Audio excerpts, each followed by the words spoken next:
आज हम द्वितीय अर्धसूत्री विभाजन या समविभाजन मियोसिस सेकेंड और होमोटिपिक डिवीजन इसका अध्ययन करेंगे।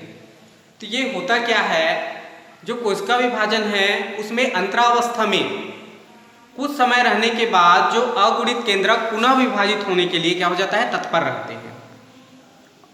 और यह अवस्था जो है वो समसूत्री जो विभाजन है उससे क्या रखता है, समानता या साम्य रखता है।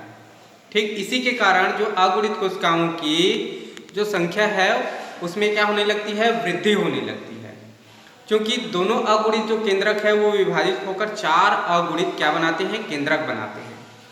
और ये हालांकि यह सही है कि विभाजन पूर्णतः माइटोसिस से साम्य रखता है, मगर जो क्रोमोसोम है माइटोसिस के समान लंबे व पतले नहीं हो पाते।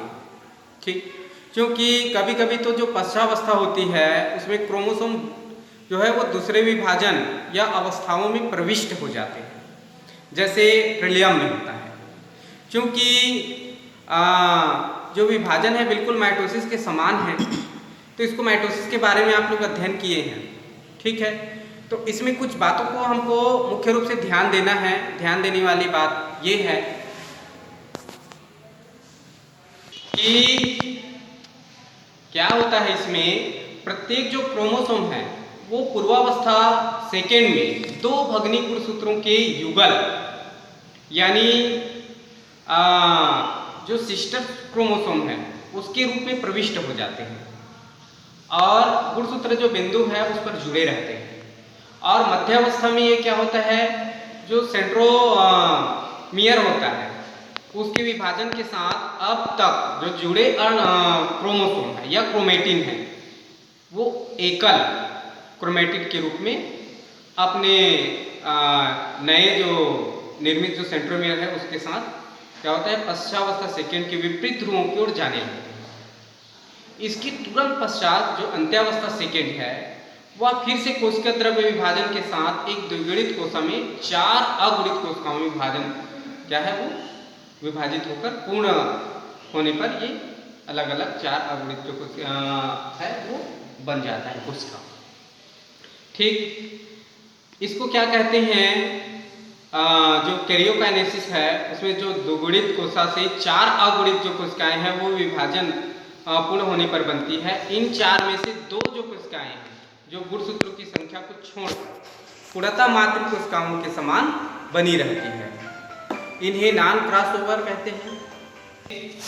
जो कोशिकाएं हैं वो जो विभाजन है पूर्ण होने पर वो जो चार में से दो कोशिकाएं हैं गुणसूत्रों की संख्या को छोड़कर पूर्णतः मातृ कोशिकाओं के समान रहती है। ठीक है, इन्हें नॉन क्रॉसओवर भी कहते हैं। शेष दो कोशिकाओं में जो क्रॉसिंग ओवर के कारण नए गुणसूत्रों में अपशिष्ट यानी जो अविष्ट होता है वो क्रोमोसोम में रहने से सर्वदा नवीन जो गुणों के प्रादुर्भाव की संभावना वो बढ़ती है। ठीक है, तो इसमें जैसे देखते हैं ये पूर्वावस्था है, तो ये पूर्वावस्था में क्या है, दो भग्नी गुणसूत्रों, ये कब होता है, जैसे ही अर्धसूत्री फर्स्ट होता है उसके पश्चात अर्धसूत्री फर्स्ट होता है उसके पश्चात अर्धसूत्री विभाजन सेकेंड शुरू होता है। तो पूर्वावस्था सेकेंड में दो भग्नी गुणसूत्रों के युगल के रूप में वो क्या हो जाता है, प्रविष्ट हो जाता है। ठीक, ये प्रोफेज सेकेंड में। उसके पश्चात मध्यावस्था सेकेंड में क्या होता है, सेंट्रो जो मियर है उसके विभाजन के साथ अब नए जुड़े अर्ध गुणसूत्रों और एकल जो क्रोमेटिड के रूप में अपने नवनिर्मित सेंट्रोमियर के साथ पश्चावस्था में चले जाते हैं।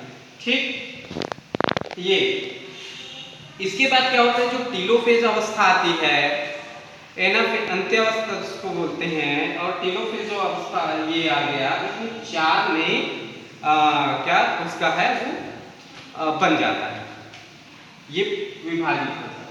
ठीक है, तो इस प्रकार से ये सेकेंड जो अवस्थाएं हैं वो प्रथम अर्धसूत्री विभाजन के पश्चात जस्ट शुरू हो जाता है। ये प्रोफेज सेकेंड अवस्था, ठीक है, जिसमें ये सेंट्रोमियर है और ये जो गुणसूत्र है वो अपने अपने जो केंद्रक उसकी ओर क्या हो रहा है, बढ़ रहा है। यहाँ पर देखिए ये 4 जो नए कोशिका है वो डिवाइड होकर के 4 नई कोशिकाएं जो है संतति कोशिका वो बन गई है। ठीक है, इसके पश्चात हम देखते हैं अर्धसूत्री विभाजन का महत्व, सिग्निफिकेंस ऑफ मियोसिस।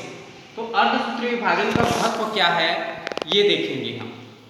ठीक है, तो इस विभाजन के फलस्वरूप जो बनी संतति कोशिकाओं में गुणसूत्रों की जो संख्या है कायिकी कोशिकाओं की आधी रह जाती है। ठीक, अर्धसूत्री विभाजन में क्या है, इस विभाजन के फलस्वरूप बनी जो संतति कोशिका है वो गुणसूत्रों की संख्या यानी कायिकी कोशिकाओं की आधी रह जाती है और यह लैंगिक जनन के लिए अत्यंत आवश्यक होता है, क्योंकि लैंगिक प्रजनन में एक मादा जनन कोशिका व एक नर जनन कोशिका के संयुग्मन से जाइगोट बनता है, जिसमें गुणसूत्रों की संख्या जो शरीर की मूल कोशिका में उपस्थित गुणसूत्रों की संख्या के बराबर होती है। तो जाइगोट नए शरीर की रचना करता है। ठीक, और इससे जो पीढ़ी दर पीढ़ी कायिकी कोशिकाओं में गुणसूत्रों की संख्या समान व स्थिर बनी रहती है। इस प्रकार एक जाति के विशिष्ट लक्षणों की निरंतरता जो रहती है वो बनी रहती है।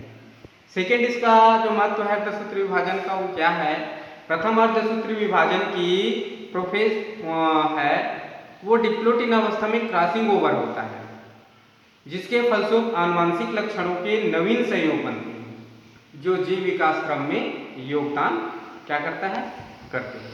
ठीक है, इसके पश्चात देखेंगे समसूत्री विभाजन और अर्धसूत्री विभाजन यानी माइटोसिस और मियोसिस में अंतर। तो समसूत्री विभाजन और अर्धसूत्री विभाजन में अंतर देखते हैं। तो पहला अंतर क्या है उसमें, यह वर्धी या कायिकी कोशिकाओं में होता है, जो अर्धी या कायिकी कोशिकाओं में, जबकि अर्धसूत्री विभाजन यह केवल जनन कोशिकाओं में होता है। ठीक, या जनन कोशिका। सेकेंड अंतर देखेंगे, यह विभाजन की पूर्ण क्रिया एक ही क्रम में होती है, केवल समरूप विभाजन होता है। यह क्या होता है, विभाजन की पूर्ण क्रिया एक ही क्रम में और समरूप विभाजन होता है, लेकिन अर्धसूत्री विभाजन की 2 उत्तरोत्तर क्रम में पूर्ण होती है। प्रथम विभाजन विषम रूप एवं द्वितीय विभाजन समरूप में होता है। ठीक, इसी प्रकार तीसरा इसमें अंतर है, प्रोफेज प्रावस्था अपेक्षाकृत छोटा व उपप्रावस्थाओं में क्या करते हैं, भिन्नता नहीं होती, जबकि इसमें प्रथम प्रोफेज अधिक समय लेती है और कई जो स्टेज है उसमें क्या होता है, कई प्रावस्थाएं स्टेज में। फिर देखते हैं तीसरा को, तीसरा समसूत्री विभाजन में क्या है, प्रोफेज प्रावस्था अपेक्षाकृत छोटा व उप प्रावस्थाओं में भिन्नित नहीं होती, ये है। और इसका तीसरा क्या है, अर्धसूत्री में प्रोफेज जो प्रथम प्रोफेज अधिक समय लेती है और कई उप प्रावस्था जैसे लेक्टोटिन है, जाइगोटिन है, पैक्टिन है, डिप्लोटिन है और डाइकाइनेसिस है, इसमें क्या होते हैं, भिन्नित होते हैं। ठीक, चौथा देखते हैं। तो चौथा में क्या है कि समसूत्री विभाजन में गुणसूत्रों में क्रॉसिंग ओवर नहीं होता, जबकि अर्धसूत्री विभाजन में गुणसूत्रों में क्रॉसिंग ओवर तथा काइनेस्मेटा का निर्माण डिप्लोटिन प्रावस्थाओं में ही होता है। उसके बाद पांचवा इसमें देखते हैं कि इसमें गुणसूत्र के जोड़े नहीं बनते समसूत्री विभाजन में यानी माइटोसिस में, लेकिन जो मियोसिस है उसमें क्या होता है, समजात गुणसूत्र के जोड़े बनाते हैं। और छठवां इसमें अंतर क्या है समसूत्री विभाजन में कि जो मेटाफेज में सेंट्रोमियर मध्य रेखा की ओर होते हैं तथा विभाजन द्वारा 2 सेंट्रोमियर में बढ़ जाते हैं, जबकि अर्धसूत्री विभाजन में क्या होता है कि प्रथम में जो मेटाफेज में सेंट्रोमियर क्या ध्रुवों की ओर होते हैं तथा इसका विभाजन है वो नहीं होता। ठीक, समझ में आया। इसके बाद सातवां क्या है कि प्रत्येक मातृ कोशिकाओं में 2 संतति कोशिकाएं बनती है समसूत्री विभाजन में, जबकि अर्धसूत्री विभाजन में क्या है, 4 संतति कोशिकाएं बनती है। आठवां इसमें अंतर है समसूत्री विभाजन का 8वां क्या है कि संतति कोशिकाओं में गुणसूत्रों की संख्या है वो मात्र कोशिकाओं के समान अर्थात द्विगुणित होती है, जबकि अर्धसूत्री विभाजन में क्या है कि संतति कोशिकाएं अगुणित होती है। ठीक है जी तो सर। ये अंतर समझ में आया ना जी? जी सर। है ना? इसमें और आप देखना आपने बुक से तो मिलाना, ठीक है, और जी, जी। समस्या होगा तो पूछते रहना है जी सर। इसको तैयारी करना। इसके बाद हम देखेंगे असूत्री विभाजन होता क्या है, तो इसको असूत्री विभाजन को नेक्स्ट क्लास में देखेंगे। आज के लिए इतना ही। तो आज हमने क्या देखा? हमने देखा द्वितीय अर्धसूत्री विभाजन या समविभाजन, फिर देखा अर्धसूत्री विभाजन का महत्व, फिर देखा समसूत्री विभाजन और अर्धसूत्री विभाजन में अंतर। ठीक है जी सर। जी जी।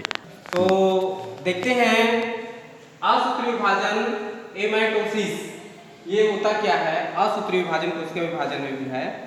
एमाइटोसिस में यह विभाजन कम विकसित एक कोषीय पौधों में पाया जाता है, जो कम विकसित होता है और एक कोषीय जो पौधा है उसमें असूत्री विभाजन जो पाया जाता है।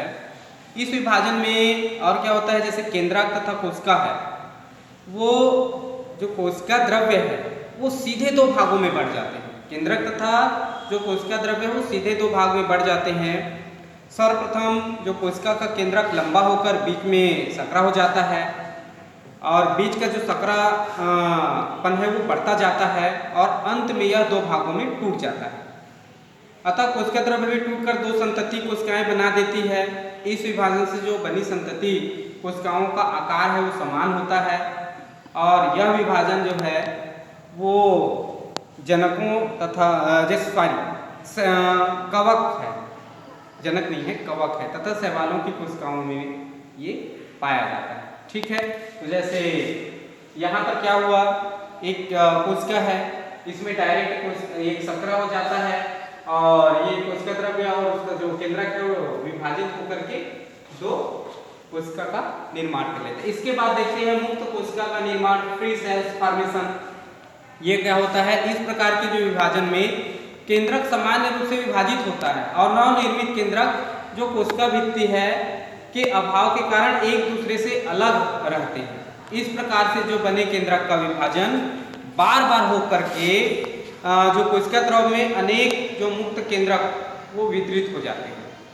केंद्रकों का जो विभाजन समाप्त होने के बाद प्रत्येक केंद्रक के चारों ओर जो कोशिका द्रव्य एकत्रित हो जाता है तथा कोशिका भित्ति का निर्माण भी हो जाता है।